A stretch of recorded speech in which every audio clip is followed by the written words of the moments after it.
자, 우리 한번 같이 선포해 볼까요? 자, 준비되셨습니까? 가정 행복. 우리의 가정을 아멘. 하나님이 기뻐하시고 또 하나님이 우리 가정이 행복하길 원하시니까요. 너무 많이. 그래서 우리 가족들을 만나게 하셨고, 그래서 우리의 사명은 우리의 가정을 믿음의 명가로 세워가는 것, 그리고 하나님이 주시는 성경적 행복을 누려가는 것, 이게 우리 믿음의 가정들이어야 합니다. 제가 5월 이제 5가지 사랑의 언어라고 하는 이 말씀, 사실 일반 책을 제가 성경 말씀과 연결해서 여러분들과 함께 나누고 있는데, 저도 처음 해보는 이 설교임에도 준비를 하면서 많이 은혜를 받고 또 많이 결단을 하게 됩니다. 그리고 하나님의 어떤 심정을 말씀을 준비하면서 깨닫게 되고 또 그것을 여러분들과 함께 나누는 거예요. 오늘은 이 5가지 사랑의 언어 4번째 시간이에요. 이제 다음 주 마지막 5번째 언어까지 있는데, 오늘은 봉사라고 하는 이 사랑의 언어입니다. 섬김이라는 말과 좀 같은 맥락이에요. 자, 우리 가정 속에서 여러분 진정한 봉사, 섬김이 일어나고 있는가? 남편, 아내, 자녀, 부모, 자기 역할들이 있어요. 가족들이 서로 뭔가 사랑으로 돕고 뭔가 일을 함께 나누고 공유하고 협력하는 그런 진정한 봉사의 섬김이 우리 가정에 있는가? 이런 부분들을 우리가 한번 생각을 해보면서, 그렇다면 우리 가정 속에 하나님이 원하시는 봉사와 섬김은 어떤 모습이어야 하나? 오늘 말씀을 통해 좀 깨닫고 결단하는 시간이 되기를 간절히 소원합니다. 자, 여러분, 봉사, 어떻게 보면 현대인들이 참 바빠요. 그죠? 요즘 가족들이 다 바빠요. 남편은 남편대로 바쁘고, 요즘에 이제 아내들도 많이 직장 생활을 해요. 맞벌이 부부들이 많잖아요. 워킹맘이라고 그래요. 가정, 자녀 다 키우고 가사 일하면서 또 자기 직장에 일을 하는 이런 시대에 우리가 살고 있어요. 그만큼 바빠요. 그래서 이 시대에 어쩌면 가장 필요한 사랑의 언어가 가족들끼리 서로 돕고 배려하고 협력하고 뭔가 일을 분담해서 나누는 이런 어떤 봉사와 섬김이 이 시대는 더 필요하지 않을까, 그런 생각을 해보네요. 여기 이제 우리 연세 드신 분들은 그런 생각도 해요. 가부장적인 생각들, 고정관념들을 많이 가지고 계신 분도 있더라고요. 이 사랑의 언어를 말씀을 나누면서 언뜻 드는 생각이 그래요. 우리가 현모양처, 여러분 요즘에 그런 얘기하면 큰일 납니다. 그래서 집안일은 아내의 목, 이런 생각하는 남자분들 계시다면 지구 밖으로 쫓겨날 수도 있어요. 요즘 시대에 살 수가 없습니다. 요즘에는 모든 가정의 일들을 이제 가족 서로가 돕고 함께 해야 되는 그 시대예요. 그게 성경적인 그런 주님이 원하시는 가족들의 모습이기도 하고요. 5가지 사랑의 언어의 이 저자인 게리 체프먼이 아내들에게 이렇게 물어봤어요. 당신은 남편이 당신에게 어떤 사랑의 언어를 구사할 때 당신의 사랑의 탱크가 가득 채워지겠습니까? 라고 물었어요, 아내들에게. 그때 대부분의 많은 아내들이 대답한 건 4번째 언어예요. 이 봉사, 섬김이라고 하는 언어예요. 좀 집안일을 이 남편이 좀 함께 도와줬으면 좋겠다. 좀 나를 위해서 섬겨주고 뭔가 내가 힘들어하는 이런 일들을 우리 남편들이 좀 섬겨주고 봉사해줬으면 좋겠다. 이 4번째가 가장 많았다고 그래요. 여기 오신 우리 여성분들 어떠세요? 그 맞아요?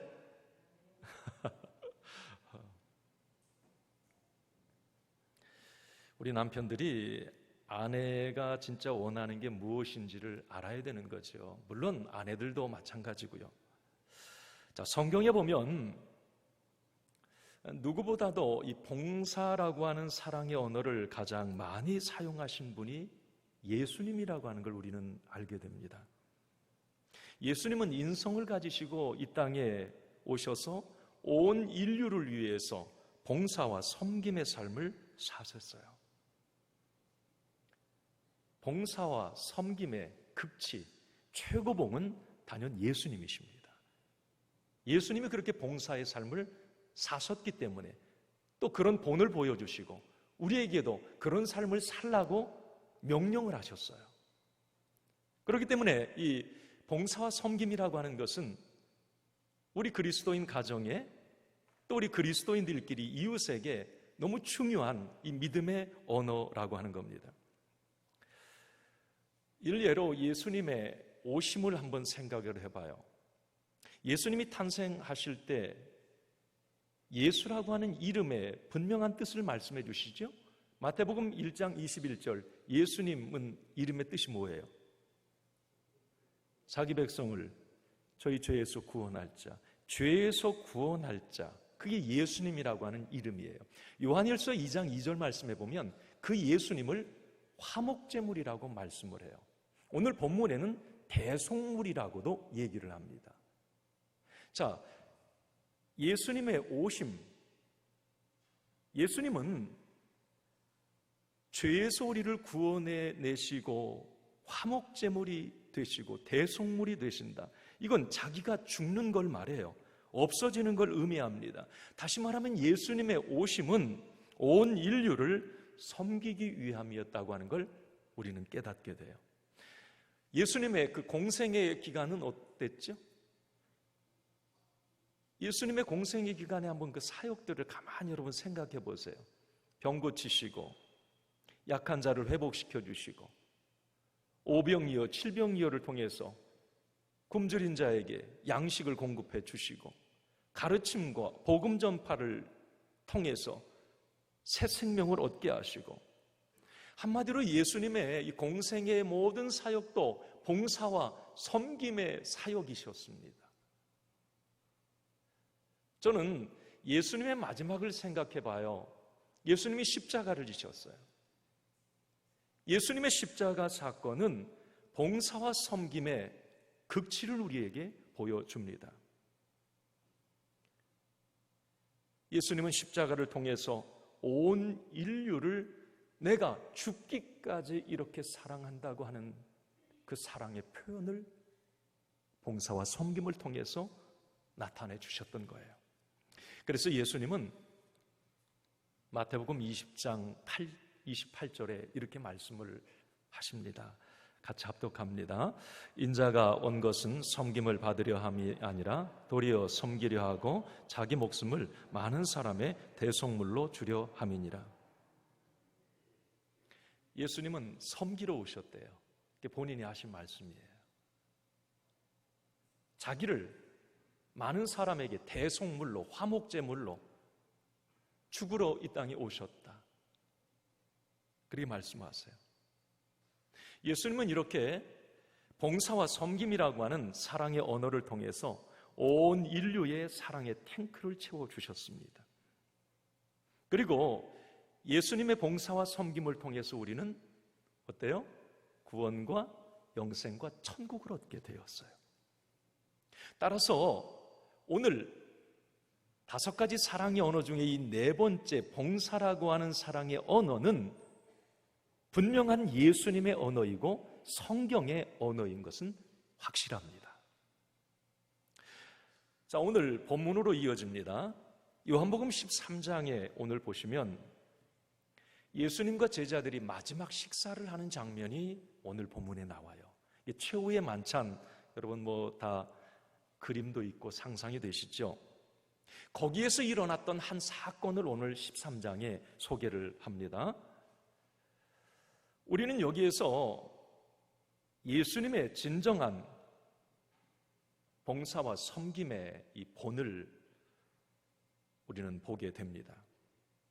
그리고 우리의 가정과 이웃에 어떻게 우리는 이 봉사라고 하는 사랑의 언어를 사용할지를 오늘 이 본문을 통해서 깨닫게 되는데, 자, 이제 우리 13장 한번 전체적으로 말씀을 곳곳에 한번 살펴보면서 이 섬김의, 예수님의 봉사와 섬김의 그 모습을 우리 한번 살펴봅시다. 자, 예수님이 이제 마지막 제자들과 최후의 만찬 도중에 뜻밖의 행동을 하시는데, 자, 13장 4절과 5절에 보면 예수님이 이렇게 행동을 하셨어요. 같이 읽습니다. 저녁 잡수시던 자리에서 일어나 겉옷을 벗고 수건을 가져다가 허리에 두르시고 이에 대야에 물을 떠서 제자들의 발을 씻으시고 그 두르신 수건으로 닦기 시작하여.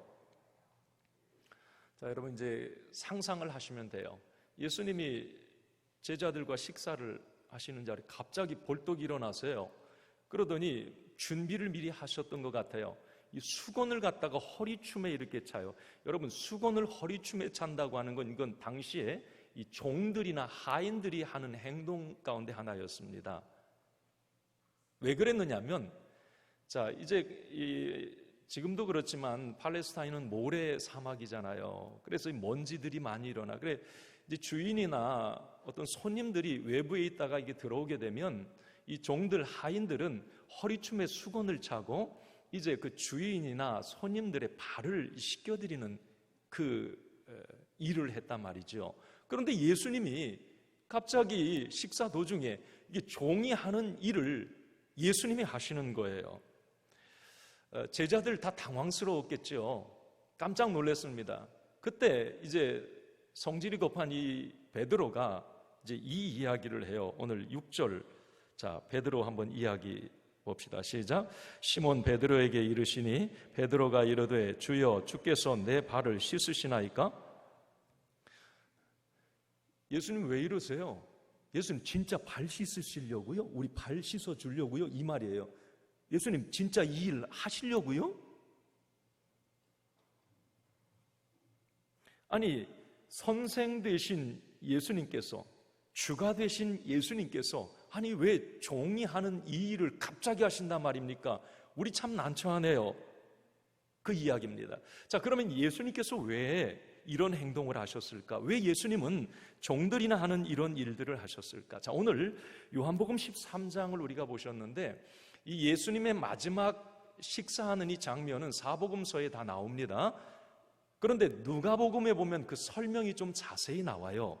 그걸 좀 제가 이어서 설명을 하면 예수님이 이렇게 제자들의 발을 씻어준 이유가 있어요. 종들이나 하는 일을 지금 예수님이 하신 이유가 있다고요. 그건 뭐냐면 누가복음 22장에 보면 이 만찬 자리에 이제 식사를 하게 됩니다.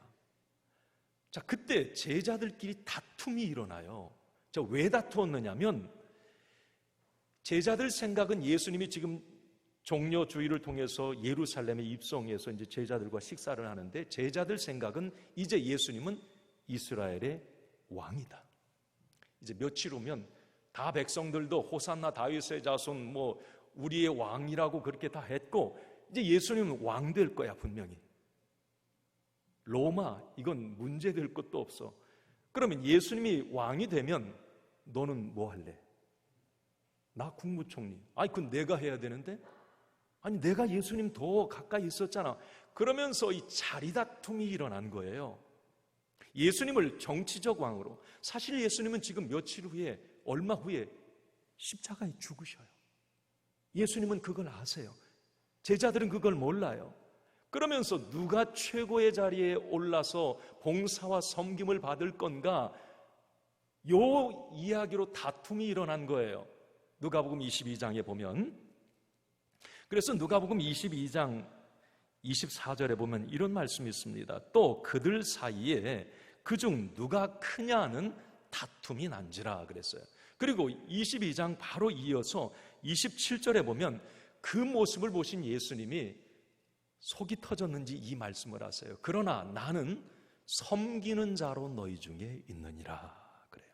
그러면서 발을 씻기시는 거예요. 한마디로 예수님은 이 봉사와 섬김을 위해서 이 땅에 오셨다. 나는 섬기는 자로 너희 중에 있다. 그렇게 말씀을 하세요. 그러면서 본문, 이제 예수님은 제자들의 발을 막 씻기세요. 그러고 예수님은 그 이후에 오늘 13장 14절과 15절에 예수님이 제자들의 발을 다 씻기신 후에 이제 하신 말씀이 오늘 아까 읽으신 본문이에요. 14절 15절 말씀 같이 읽습니다. 시작. 내가 주와 또는 선생이 되어 너희 발을 씻었으니 너희도 서로 발을 씻어주는 것이 옳으니라. 내가 너희에게 행한 것 같이 너희도 행하게 하려 하여 본을 보였노라. 아멘. 이 이야기는 뭘 말하느냐면 좀 쉽게 표현하면 이런 말이에요. 지금 세상은, 그리고 너희들은 누가 높은 자리에 올라서 봉사와 섬김을 받을 건가, 여기에 니들 지금 관심이 있지. 그러나 예수님을 따르는 교회와 성도는 종처럼 낮은 자리에, 나처럼 내가 너희들 종이 되어서 발을 씻어준 것처럼 이 모습으로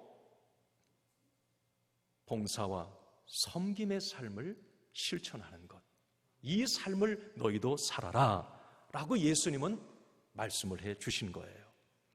이것이 성경에 보면 진정한 그리스도인의 삶, 제자도라고 하는 것을 우리에게 또한 말씀을 해 주십니다. 저는 오늘 예수님의 이 모습, 요한복음 13장의 이 세족식의 장면을 떠올리면서 제 마음속에 생각했던 건 그거예요. 이런 아름다운 봉사와 섬김이 가장 먼저 이루어져야 될 곳이 어디인가라고 생각해 보면 그곳은 가정이라는 것이에요. 내가 사랑하는, 가장 사랑하고 가장 가까이 있는 이 가족들, 내 가정 속에서 진정한 봉사와 섬김의 모습이 나타나야 되는 거예요. 집에서 새는 바가지 나가서도 새요. 집에서도 못하는데 어떻게 나가서 하겠습니까? 집에서 내 아내에게, 내 남편에게, 나의 부모에게, 내 자녀에게 정말 사랑으로 어떤 섬기고 뭔가 함께 나누고 배려하고 함께 도와주는 이 아름다운 섬김이 가정에서 이루어지지 않으면 여러분, 교회에서도 진정한 봉사와 섬김 하기가 어려운 거예요. 밖에서도 마찬가지고 말이죠. 저는 오늘 예수님이 이렇게 최후의 만찬 석상에서 제자들에게 보여주셨던 이 봉사와 섬김의 모습에서 이제 진정한 봉사가 뭐고 진정한 섬김이란 무엇인지를 우리가 깨닫게 되는 거예요. 저는 우리가 가정에서 이제 어떤 봉사와 이 섬김의 이 삶을 실천할 때 오늘 예수님이 하셨던, 오늘 요한복음 13장에 담겨져 있는 예수님의 마음, 이 마음으로 우리가 봉사와 섬김의 삶을 실천했으면 좋겠어요. 자, 여기에서 우리가 깨닫게 되는 것 하나는 그거예요. 자, 첫 번째는 이겁니다. 같이 한번 읽어보겠습니다. 시작. 사랑이 빠진 봉사는 노동일 뿐입니다. 제가 본문을 곱씹고 묵상하면서 몇 가지를 한번 뽑아내봤어요.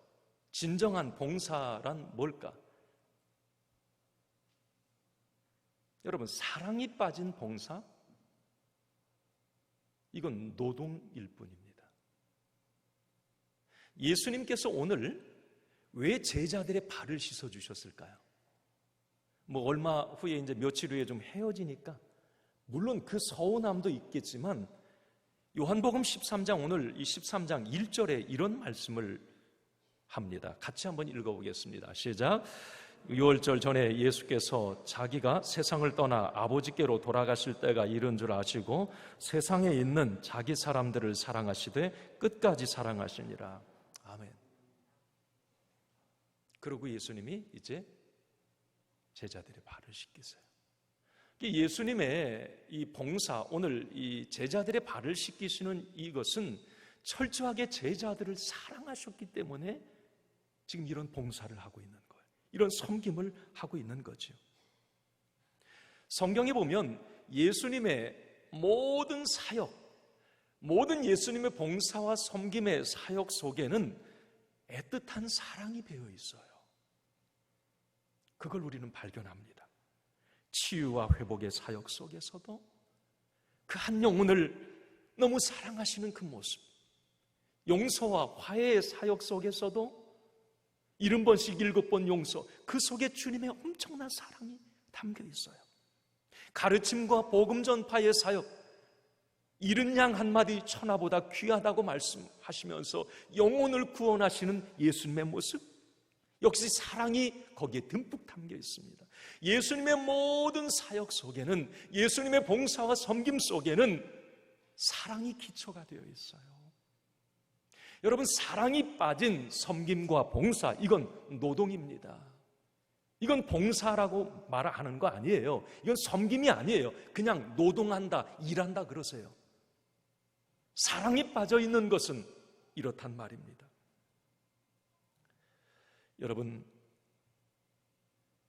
우리가 가정에서 내가 남편으로, 아내로, 자녀로, 부모로서 가족들을 봉사하고 섬기는 일이나, 아니면 여러분 교회에서 어떤 사역을 감당할 때도 마찬가지고요, 이웃에게 뭔가 이 봉사와 섬김의 일을 한다고 할 때도 뭔가 강요에 의해서 의무적으로 어떤 죄책감이나 책임감, 두려움 때문에 봉사와 섬김의 행위를 한다? 이건 여러분 사랑의 표현이 아니에요.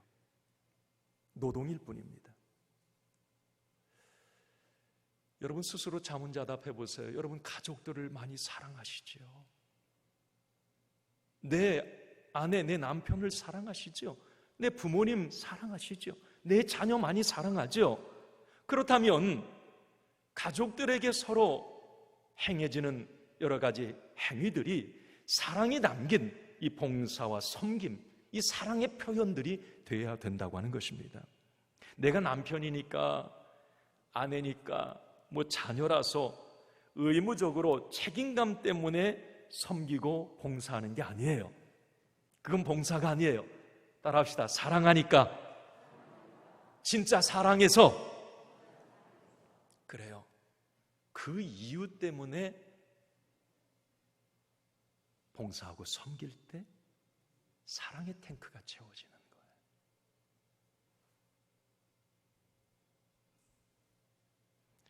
가족들끼리 의무적으로 사랑 표현하는 경우가 참 많아요. 뭐 그것도 다행인 줄 알아. 그렇게 하면 뭐 할 말 없겠지만, 뭐 생일 돌아와서 야, 왜 그렇게 빨리 돌아와 생일은?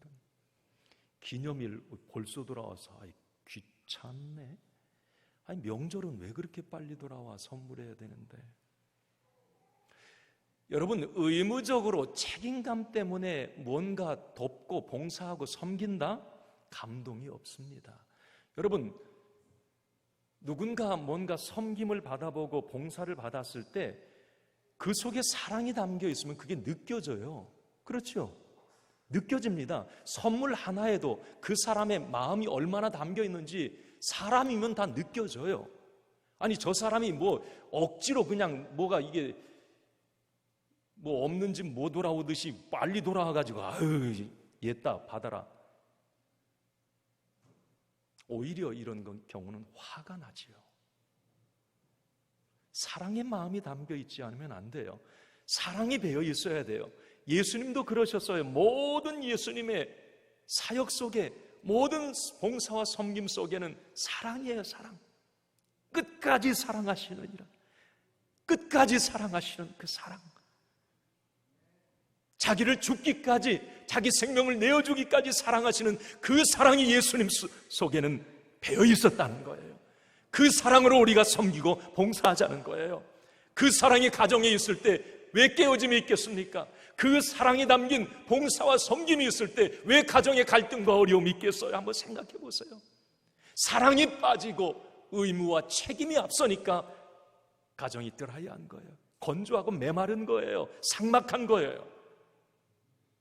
우리는 오늘 예수님께서 제자들의 발을 씻기시면서 오늘 1절 말씀에 자기 사람들을 사랑하시라. 사랑하시면서 끝까지 죽기까지 사랑하시면서 얼마 후에 며칠 이제 후에는 내가 이 제자들 온 일을 위해서 십자가를 질 것을 예수님은 알고 그 사랑으로 지금 예수님은 섬기시는 거예요. 그 사랑이 우리의 가정에 있기를 바랍니다. 그 사랑이 나를 통해서 표현되기를 바랍니다. 그럴 때 여러분 가족들이 얼마나 감동하겠어요.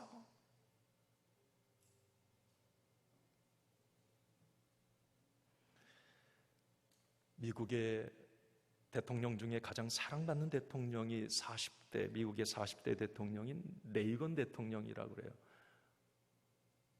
사랑을 받는다고 그래요. 존경보다도 위대한 것보다도 사랑을 받는 대통령이. 여러분, 레이건 대통령의 아내가 누구죠? 낸시 여사. 인꼬 부부로 유명합니다. 이 레이건과 낸시는. 이 레이건 대통령이 1994년 알츠하이머 병에 걸려요. 치매라고 하는 그 병에 걸리죠. 그런데 자기 남편 레이건이 치매에 걸린 이후에 이 낸시 여사가 얼마나 극진히 간호를 하는지요. 본인도 몸 가누기 힘들면서 그 남편을 이렇게 사랑으로 간호를 해요. 헌신적이었어요. 그래서 오죽하면 기자들이 그 낸시 여사에게 물었어요. 어떻게 남편을 그렇게 헌신적으로 사랑할 수 있습니까? 어떻게 그렇게 섬길 수 있어요? 그때 낸시 여사가 한 말, 이 말이었습니다. 부부의 사랑은 50대 50이 아니에요. 80대 20이에요. 내가 4배를 더 주어야 그게 진짜 사랑입니다. 그래서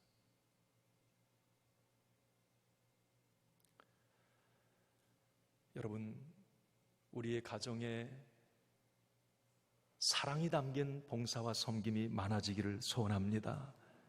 아까 우리 시온 찬양대 찬양하더라고요. 이따 우리 결단의 찬양도 똑같은 찬양인데, 사랑장 고린도전서 13장에 뭐라 그래요? 사도 바울이 내가 남을 돕고 내 몸을 불사르게 내어줄지라도 사랑이 없으면, 사랑이 빠지면 아무 유익, 아무 소용이 없느니라 그래요.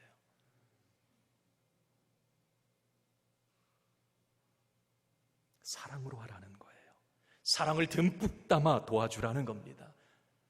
사랑이 빠진 행위는 부담스러운 노동일 뿐이에요. 또 하나, 오늘 요한복음 13장에서 이걸 깨닫게 됩니다. 두 번째는 이겁니다. 같이 한번 읽어봅시다. 시작. 봉사는 강요가 아니라 선택입니다. 여러분, 예수님이 지금 제자들의 발을 씻기시는 일, 이거 누가 시켜서 한 일일까요? 아니, 율법에 제자들 발 씻겨라, 이거 율법에 명시가 되어 있어서 예수님이 이 일을 한 걸까요? 아닙니다. 예수님은 지금 제자들의 발을 씻기시는 이 모습은 본인이 스스로 자발적으로 선택한 섬김의 행위였습니다. 왜냐하면 예수님 당시의 사회 어떤 규범은 그랬어요. 사회 전통은 지금도 그런 모습입니다만 윗사람이 아랫사람의 발을 씻긴다, 이건 있을 수가 없는 일이에요. 율법에 정한 일도 아니고, 선생, 주인이 제자들, 종들의 발을 씻긴다, 이건 있을 수가 없는 일이에요. 오늘 본문의 그 13절에 보면 예수님은 이런 분이셨어요, 제자들에게. 자, 같이 한번 읽어보겠습니다. 시작. 너희가 나를 선생이라 또는 주라 하니 너희 말이 옳도다. 내가 그러하다. 그래요, 예수님은 제자들에게 지금 선생님이고 주가 되신 분이에요. 그건 누구도 다 알아요. 자, 그런데 일반적으로 종이나 제자가 발을 씻기면 그건 법으로도 그렇게 해야 되는 거고 당연한 거니까 의무적으로 할 수 있어요. 그러나 선생 되신 주께서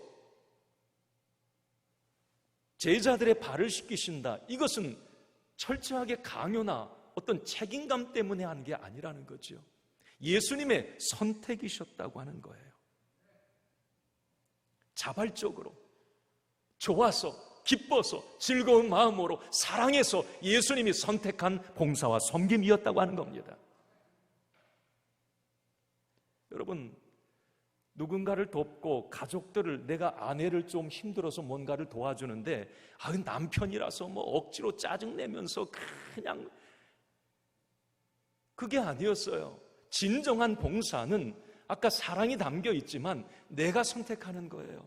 누가 시켜서 여보 이것 좀 해줘, 여보 이거 당신이 해야 되는 거 아니야, 그거 아니에요.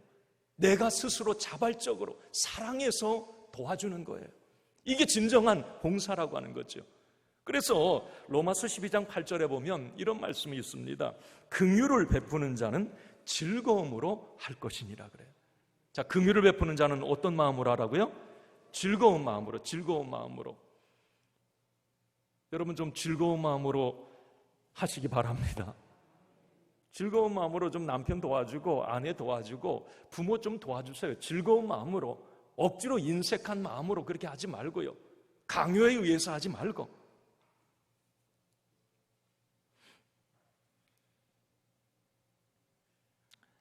이번 코로나 사태에 우리 처음 대구에서 이제 막 창궐 할 때 전 국민들이 감동했던 게 뭐죠?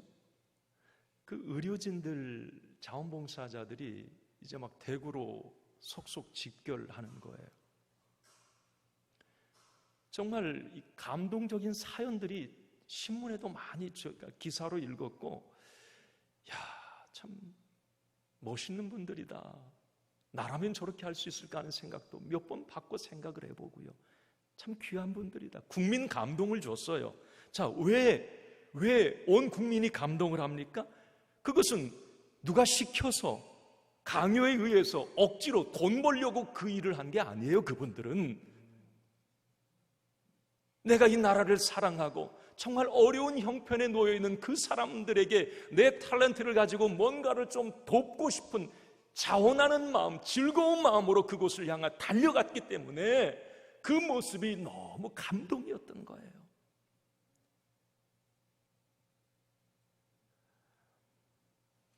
요즘에 제 SNS를 통해서 그 의료진들 너무 수고했다고 감사의 표현들, 덕분에 챌린지 여러분 그 아세요? 어떻게 하죠? 한번 우리 해볼게요. 자, 왼손을 이렇게 펴보세요. 자, 펴시고, 자, 이렇게 한번 엄지손을 세우고 여기 이렇게 한번 올려보세요. 자, 우리 이따가 이제 사진 찍을 거예요. 제가 찬양할 때. 자, 덕분에 고마움, 이건 이제 존경합니다, 사랑합니다라고 하는 수어예요, 수어. 뭐 이게 막 SNS를 통해서 다 지금 퍼졌어요. 의료진 덕분입니다. 당신 덕분입니다. 자, 이제 손 내리셔도 돼. 이따 한번 우리 합시다, 멋있게. 제가 그런데 그런 생각이 들었어요. 이제 사실 이 덕분에 챌린지를 가장 많이 하고 진짜 해줘야 될 사람이 누굴까? 우리 가족이 아닐까? 당신 덕분이에요. 당신 고마워요. 존경합니다. 당신이 최고예요. 여러분, 내 남편에게, 아내에게, 우리 부모님들에게 해줘야 될 이 언어 아닌가요? 저는 그런 생각을 해봤어요. 이 덕분에 챌린지는 우리 가정에서 해야 돼요. 자, 오늘 이제 집에 돌아가시면 여러분 꼭 한번 심심할 때마다 그 남편과 아내, 부모님에게 표현 한번 해보세요. 당신을 존경합니다. 당신 덕분입니다. 사랑합니다. 여러분, 시켜서 등 떠밀려서 강요에 못 이겨 귀찮아서 하지 말고 오늘 예수님처럼 자원하는 마음으로, 즐거운 마음으로 봉사하고 섬기시기 바랍니다. 이러한 자발적 봉사만이 서로를 기쁘게 하고 행복하게 할 수 있어요. 그리고 서로의 사랑의 탱크를 가득 채워줄 수 있습니다. 다시 한번 말씀드립니다. 진정한 봉사는 강요가 아니에요.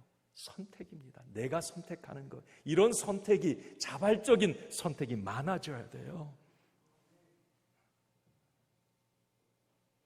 마지막 세 번째, 이런 힌트를 얻었어요. 자, 같이 한번 읽습니다. 시작. 봉사는 서로의 필요를 채워주는 것입니다. 예수님이 제자들의 발을 씻겨주신 다음에 15절에 이렇게 말씀을 하세요. 15절 시작. 내가 너희에게 행한 것 같이 너희도 행하게 하려 하여 본을 보였노라. 자, 내가 너희들의 사랑의 어떤 표현을 통해서, 이 봉사를 통해서 너희들의 사랑의 탱크를 채워주었어. 자, 너희들도 내가 했던 것처럼 똑같이 다른 사람을 섬기는, 봉사하는 이 일을, 이 사랑의 표현을 너희들도 해줘라. 내가 너희들의 필요를 채워주었던 것처럼 너희도 누군가의 필요를 채워주라고 말씀을 하세요. 그리고 요한복음 이제 13장 그 뒤쪽으로 발을 다 씻기시고 난 다음에 또 예수님이, 오늘 본문에는 들어가 있지 않지만 34절에 이렇게 말씀을 하세요. 이건 너무 유명한 말씀이에요. 시작. 새 계명을 너희에게 주노니 서로 사랑하라. 내가 너희를 사랑한 것 같이 너희도 서로 사랑하라. 내가 너희들의 사랑의 필요를 봉사와 섬김을 통해 채워주었던 것처럼 너희들도 서로 사랑하라. 서로 필요를 채워주는 이 봉사와 섬김이 너희들에게도 있어야 된다, 이 말씀입니다. 예수님은 공생의 기간 동안에 아까도 말씀드렸지만 제자들의 필요를 채워주셨고, 또 온 인류 나의 육체적, 정신적, 영적 필요를 채워주셨어요. 그리고 예수님은 마지막으로 십자가에서 자신의 모든 것을 내어주심으로 온 인류의 필요를 채워주셨습니다. 여러분, 진정한 봉사와 섬김은 무엇일까? 그것은 서로의 필요를 알고 서로의 필요를 채워주는 것입니다. 봉사는 나를 위함이 아니지요, 상대방을 위함이에요.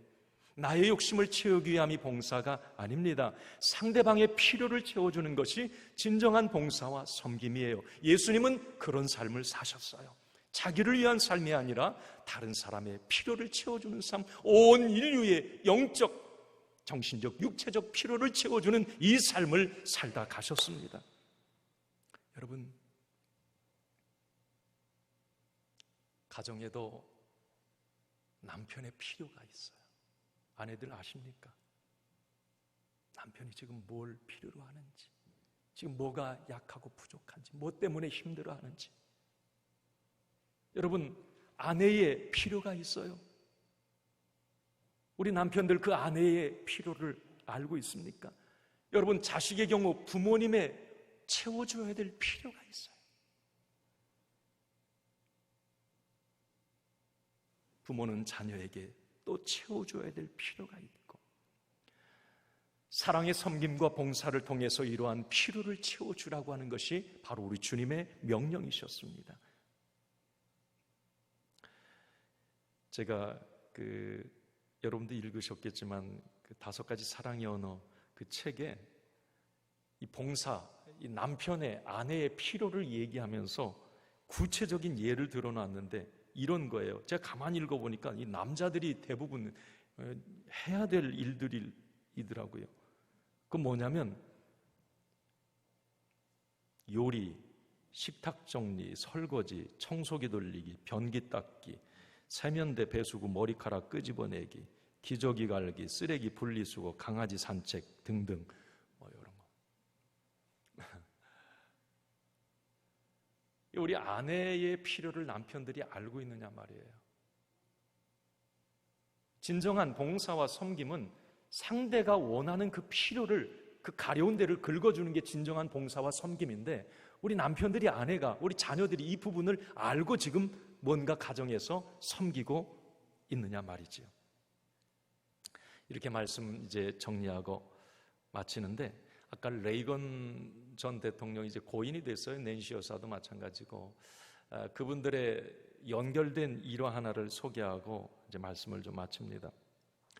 이 레이건 대통령 같은 경우는 이 대통령이 되기 이전에 젊었을 때부터 이 가정일, 그러니까 아내가 하는 이 가사 일을 돕는 것을 그렇게 행복해 했다고 합니다. 뭐 왜 그런지는 모르겠어요. 그래서 레이건이 이제 퇴임한 이후에 치매에 걸렸을 때 이 낸시 여사는 그런 생각을 합니다. 자기 남편이 언제 가장 행복해했던 모습이었나를 떠올렸다고 그래요. 그런데 가정에서 뭔가 자기를 도와주는, 가정에서 어떤 가사 일을 도와주는 것을 그렇게 웃으면서 행복해했던 것을 이 낸시 여사가 떠올리고 그 치매에 걸린 남편을 위해서 이 일을 하기 시작을 합니다. 어떤 일이었느냐면 저녁이 되면 남편 몰래 경호원과 함께 이제 그 퇴임을 했는데 경호원과 함께 자기가 수영장 바닥에 낙엽을 갖다가 이렇게 이 잔디나 이런 거 갖다 뿌려놓는 거예요. 그리고 아침이 돼요. 아침이 되면 이제 레이건에게, 남편에게 이 낸시가 부탁을 하는 거예요. 여보, 저 좀 도와주실래요? 저 수영장 바닥에 저렇게 낙엽이 있네요. 당신 저것 좀 치워주세요. 그러면 이 레이건이 갈퀴를 가지고 그걸 이렇게 긁어내면서 청소를 하면서 그렇게 행복해하는 거예요.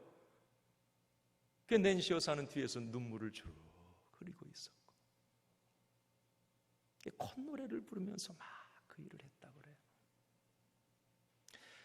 이 레이건이 가끔 이게 치매 정신이 돌아올 때 자기 아내에게 이런 말을 했다고 그럽니다. 내가 살아있어서 당신이 불행해지는 것이 나는 가장 고통스럽다고. 그때 낸시 여사가 이 말을 합니다. 나는 당신이 없는 행복보다 당신이 있는 불행을 택할 겁니다. 부디 이대로라도 좋으니 10년만 더 내 곁에 있어주세요. 낸시 여사의 정말 기도가 상달됐는지 정확하게 알츠하이머 걸린 10년 후에 93세, 2004년 93세의 나로 이 레이건이 하나님의 부름을 받지요. 여러분, 서로가 서로를 배려하고 서로의 필요를 채워주는 진정한 봉사와 섬김이 사랑이라고 하는 걸 우리는 알게 됩니다. 내 남편이 뭘 행복해하는지, 내 아내가 뭘 행복해하는지, 내 부모가 뭘 할 때 기뻐하고 좋아하는지 이 필요를 알고 채워주는 것, 이게 진정한 행복이에요. 우리 주님이 하셨던 일이에요. 난 우리 가정에 이런 사랑이 많아졌으면 좋겠어요. 예수님은 오늘 마지막 17절에 너희가 이것을 알고 행하면 복이 있으리라, 그 말씀을 하세요. 예수님께서는 봉사라고 하는 사랑의 언어를 알고 실천하는 사람은 복이 있을 것이라고 말씀하고 있는 거예요. 여기서 복이라고 하는 건 행복을 말합니다. 이런 봉사와 섬김을 하는 사람은 개인도 행복하지만 그 봉사와 섬김이 있는 그 현장, 가정도 행복할 거라는 거예요. 이걸 알고 행하는 사람은 복이 있다, 행복해질 거라는 거예요. 자, 우리 모든 가정에 여러분, 주님이 우리를 갈라놓을 때까지, 주님이 내 생명 부를 때까지 내 가족들을 향한 이런 진정한 봉사와 섬김, 아름다운 사랑의 표현들이 많아지기를 주님의 이름으로 간절히 축원합니다.